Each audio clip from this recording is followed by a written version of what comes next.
ഈശോമിശിഹായ്ക്ക് സ്തുതിയായിരിക്കട്ടെ. ഇപ്പോൾ എൻ്റെ ആത്മാവ് അസ്വസ്ഥമായിരിക്കുന്നു.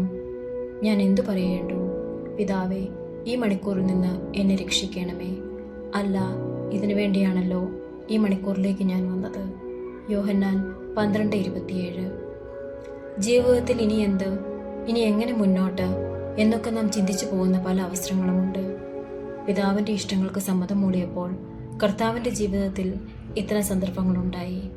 എങ്കിലും അവിടുന്ന് പിതാവിൽ പ്രത്യാശ അർപ്പിച്ചുകൊണ്ട് അവിടുത്തെ ഇഷ്ടങ്ങൾക്ക് തലകുനിച്ചു.